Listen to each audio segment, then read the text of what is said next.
लीजिए दोस्तों, चुनाव आयोग से ही लीक हो गया सच। राहुल को मिल रही है अंदर से मदद। इधर राहुल ने फोड़ा बम, घबराए ज्ञानेश, मोदी चुप, शाह हैरान परेशान, वोट चोरी का महाघोटाला। राहुल गांधी ने फोड़ा सबसे बड़ा बम। राहुल ने ये फोड़ा है सबसे बड़ा राजनीतिक बम। बांध लीजिए कुर्सी की पेटी, दिन लदने वाले हैं। पूरी खबर आगे समझिए। उससे पहले आपको नमस्ते। आपने देखना शुरू कर दिया है द राजनीति का विशेष सेगमेंट खबर और विश्लेषण। मैं हूं यासूब रजा।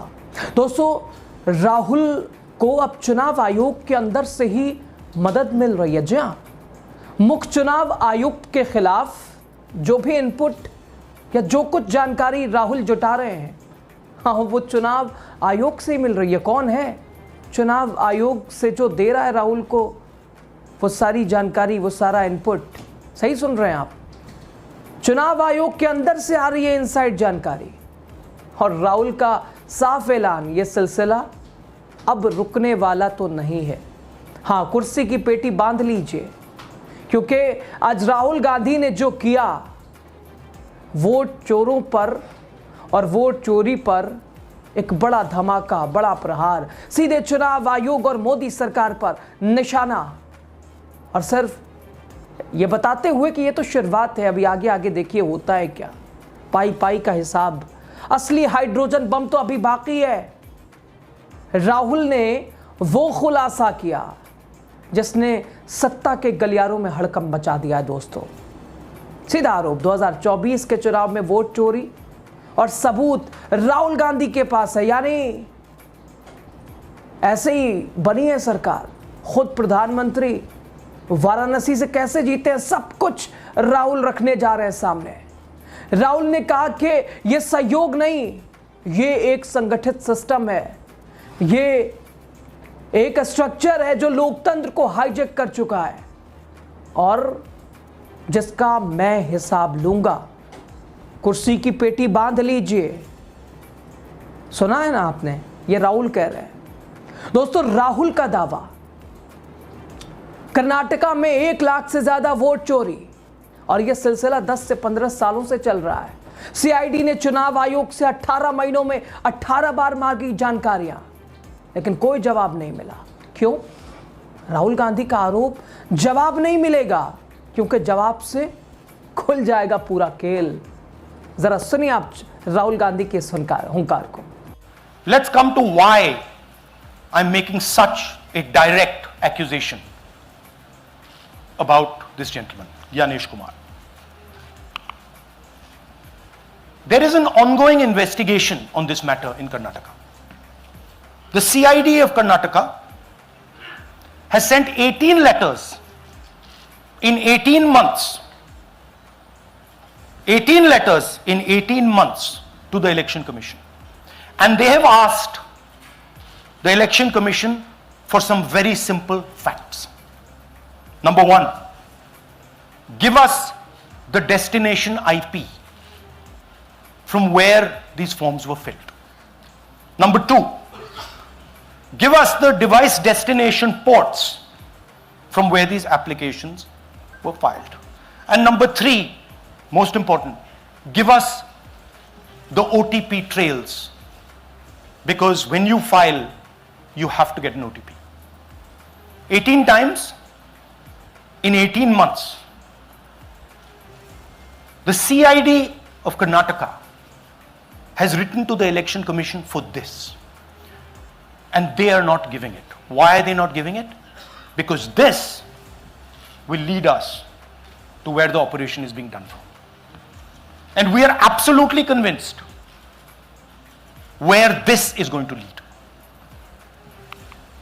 तो सुना दोस्तों आपने, राहुल ने साफ कहा कि ज्ञानेश वोट चोरी की रक्षा कर रहे हैं, और यह सिर्फ और साफ तौर पर यह स्पष्ट सबूत है, इसमें कोई कंफ्यूजन नहीं है। उन्होंने कहा, मैं ज्ञानेश कुमार के खिलाफ इतने सीधे आरोप क्यों लगा रहा हूं? कर्नाटक में इन मामलों की जांच जारी है। कर्नाटक की सीआईडी ने 18 महीनों में चुनाव आयोग को 18 पत्र भेजे। उसने कुछ बहुत ही सरल तथ्य मांगे, उनसे मांगे गए थे बहुत सरल तथ्य। पहला, हमें वो इंटेंशन आईपी दीजिए जिसने ये फॉर्म भरे गए हैं, जिसमें दूसरा दोस्तों कि हमें उन डिवाइस डेस्टिनेशन पोर्ट्स दिए जाएं जिससे ये आवेदन दाखिल किया गया है।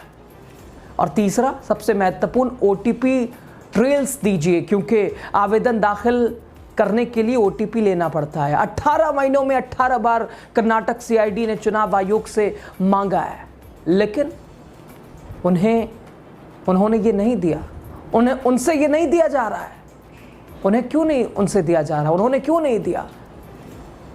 राहुल कह रहे हैं क्योंकि इससे पता चल जाएगा कि ये ऑपरेशन कहाँ से चल रहा है, और हमें पूरी तरह यकीन है यहाँ हमें उसी जगह तक ले जाएगा।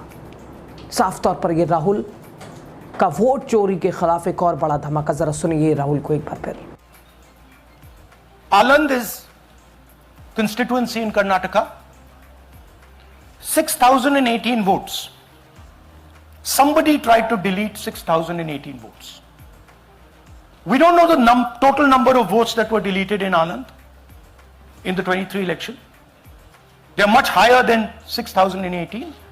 But somebody got caught deleting 6,018 votes.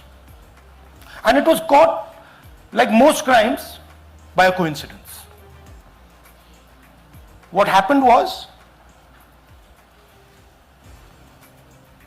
the booth level officer there noticed that her uncle's vote was deleted. And so she checked who deleted her uncle's vote, and she found that it was a neighbor. पड़ोसी ने uncle का vote delete किया था. उसने जाके पड़ोसी से पूछा कि आपने मेरे अंकल का वोट क्यों डिलीट किया? पड़ोसी ने कहा मैं तो जानता ही नहीं, मैंने तो कुछ वोट डिलीट ही नहीं किया. Neither did the person deleting the vote know, nor did the person whose vote was deleted know. Some other force hijacked the process and deleted the vote. And as luck would have it, got caught. What does the operation look like? In Aland, 6,018 applications were filed impersonating voters.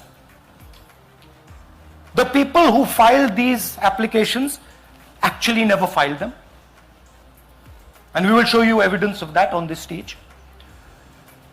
The filing was done automatically using software. We will show you that. Mobile numbers from outside Karnataka, from different states, and you can see on the map, from different states were used to delete numbers in Aland. And it was done targeting Congress voters. So this was not random. We will show you again that these deletions were specifically targeting booths where the Congress party was winning.